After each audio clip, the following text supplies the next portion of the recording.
Hi guys, welcome to this week's episode of Between Us Girls. I'm your host Tendai, and with me is our resident media medic, the lovely Dr. Stee. Hi Tendai. How are you doing? I'm good. How are you? Good. Always great to see you. Yes, as always. So today we're talking about a bit of a sensitive topic, infertility and miscarriages. Yeah. Very Okay. difficult topics, very sensitive, Yeah, but not talked about yeah, definitely. a lot, especially by the people who are going through it. Mhm. It's staggering to know that almost 10% of couples go through infertility, but you wouldn't know that by just talking to people because it's so taboo and it's so stigmatizing. Of course, there's all this Couples. pressure from society, from family, and even from yourself, really, to want to have kids, to produce kids, to continue the line. And so I can't imagine just talking about it openly would be something that people would want to admit to having. Yeah. And the women put pressure on themselves because our bodies were designed, or so-called designed, to have a child. Right. So they blame themselves, like, why can't I do the one thing that I was made to do? Absolutely. But it's not always the woman's fault, as you know. It can be a problem with the male partner.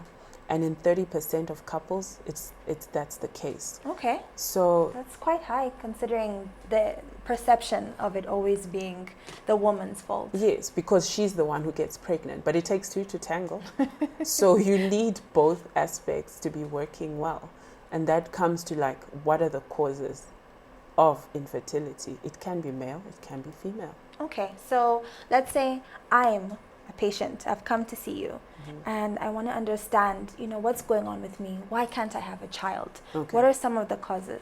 So first of all, I wouldn't want to see you on your own. Okay. I would want to see you with your partner, because it's the balance. It's you are both trying to have a baby.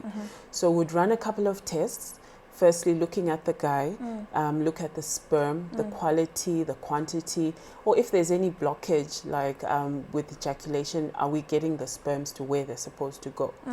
And then with the woman, if you look at the anatomy, any issue with the female anatomy can actually cause infertility. Okay. So if there's an issue with the cervix being blocked, maybe nothing is going through, or with the uterus, the womb, if there are fibroids or some sort of mass which is preventing implantation from happening, you won't be able to get pregnant.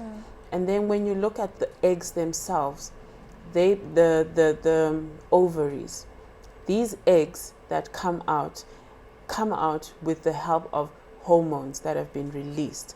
So the levels of those hormones would decide whether there's going to be a good ovulation, egg will be released nicely, meet the sperm, and conception happens. Right. So any imbalance of those hormones will cause issues. And then one of the most common problems is issues with the tubes, your oviducts. Okay. So if there's blockage or scarring, or maybe like previous surgeries that were done, like if you had an ectopic or something, then now it will be difficult for products to, either the sperm to go up or the product of conception to come down. Okay. So many things can go wrong, and not knowing is one of the reasons why people may come up and have additional problems, because now they won't even want to go and seek help. So, I mean, based on what you said, it's almost like a wonder that people get pregnant at all. It is. All the chances of getting pregnant, from It's what you're a saying. miracle. Wow. A child. Wow. If you it's basically two genes, two genetic compositions Right. coming together to create an actual human being. Yeah. Firstly as a little cell, and then it multiplies. Right. But it's a miracle.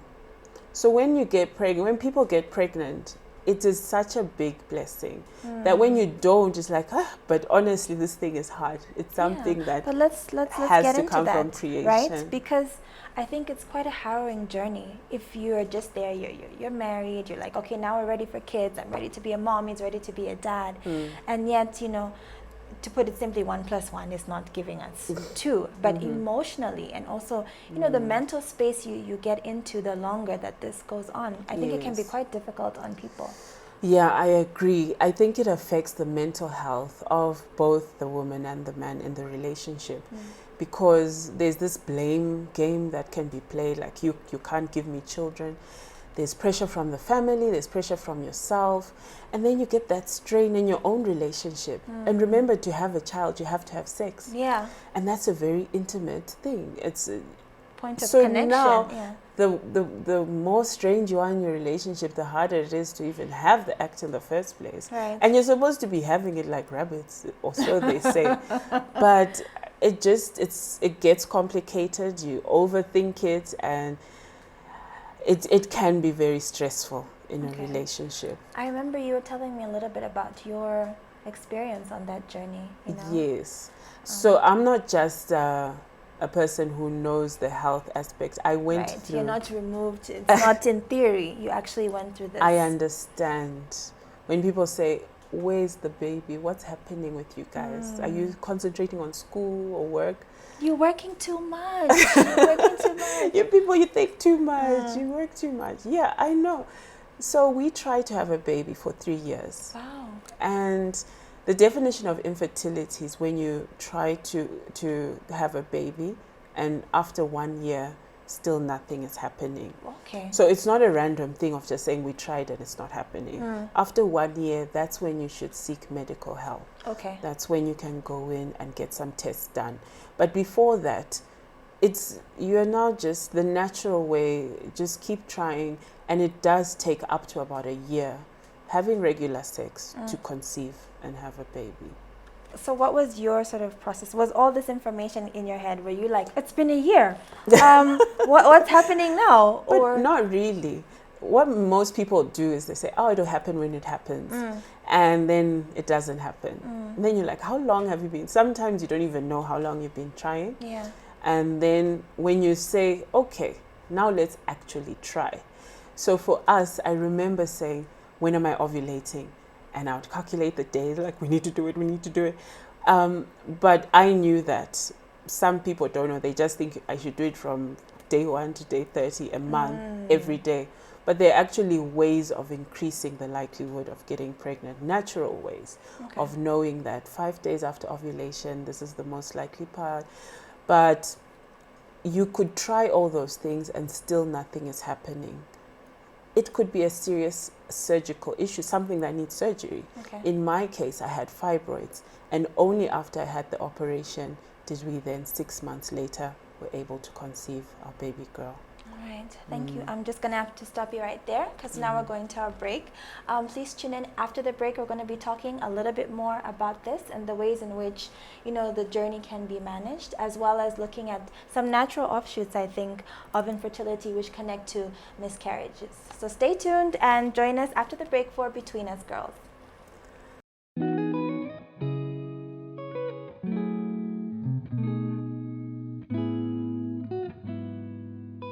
Hi guys, welcome back to Between Us Girls. I'm your host Tendai, and of course I'm here with Dr. Stee, our resident media medic.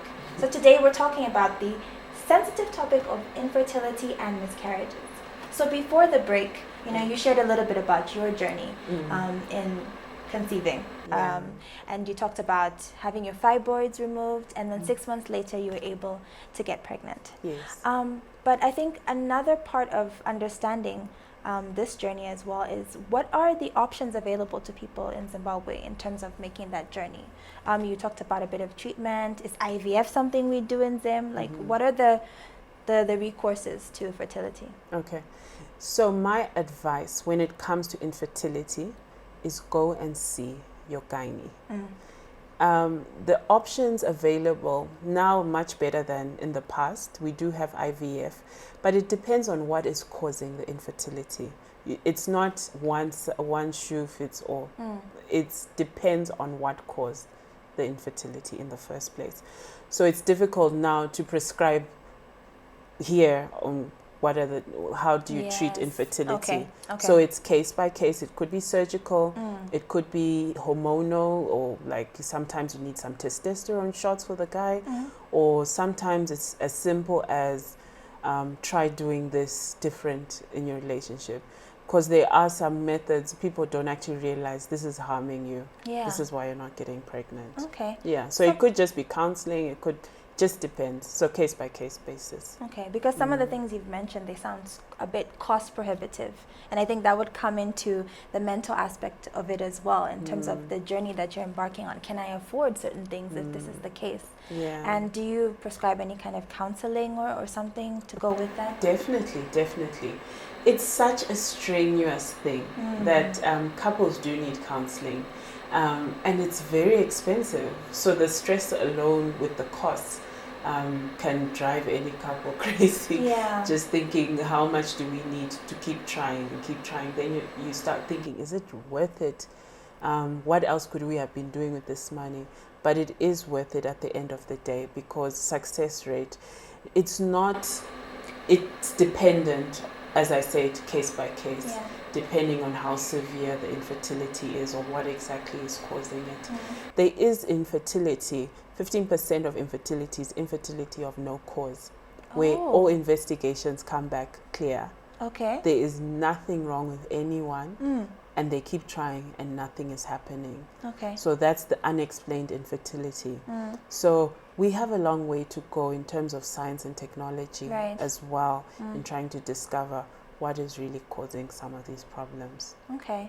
And I think from, hearing stories in the community, hearing stories with friends as well, I mean, a few people, advocate talking to other people and then sharing their experiences, because you never know what could help someone else. Obviously not to prescribe, do 1, 2, 3, 4, 5, because you're not a medical expert, but maybe also creating that place of safety where people can share and ease that emotional and mental kind of burden of what they're going through. Yeah, I think that's the key, is finding help from any way possible.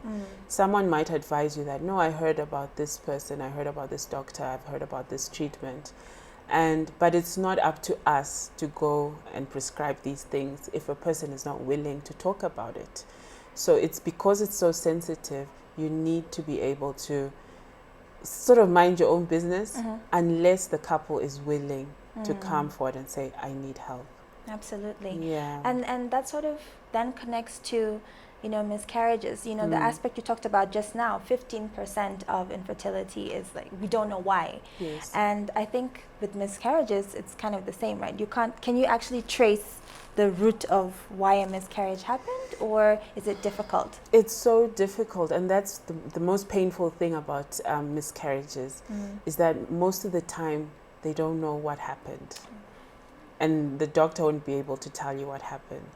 You blame yourself, like, what, maybe I was working too hard or stressed or something caused this, but most of the time the cause is unknown. So diet doesn't impact. There's nothing you can do towards obviously, alcohol and substance or drug abuse and that type of thing will cause miscarriages. But one thing I wanted to mention, the link between miscarriages and infertility, is that a lot of miscarriages happen in the first month of pregnancy. Okay. And the woman wouldn't even have known that she was pregnant. It just comes out as a period. So they keep thinking that they're not getting pregnant, but they are, but they keep losing it. Okay, so in its basic sense, exactly what is a miscarriage? So a miscarriage is a loss of a pregnancy. Basically, that's what it is. Okay. And if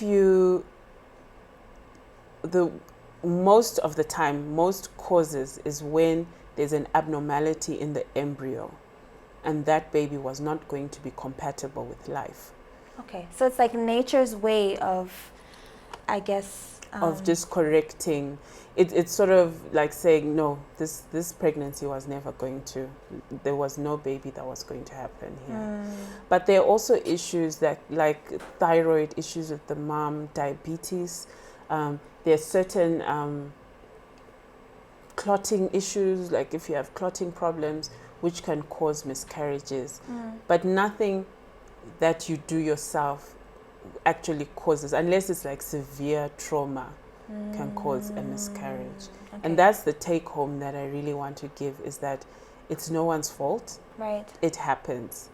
But with treatment as well, there are some causes that are known, like cervical incompetence. Okay. Where the cervix just can't hold a baby. So a stitch can be put in time, and then the baby can grow in the womb until it's time for delivery. So coming to third trimester type of like the cervical incompetency, those things can be treated, but most of the time it's not known. Wow. I mean, so in general, the whole journey of having a child baby is just, it can be very complicated. right. And for most people it's very easy. Yeah. But in the few where it's a struggle, it's a really big problem. But there is hope. Get help. Your doctors are available. There's information out there. And the nice thing is technology. There's now new treatments. There's new things coming out all the time. Great. And there's help and hope. Okay, guys, so make sure you investigate your options properly. Also, I think it's important to talk about not just going by rumors. And obviously, yeah, there's hope, and thank you so much for that information. Find out more about all sorts of things that you're interested to know on this topic.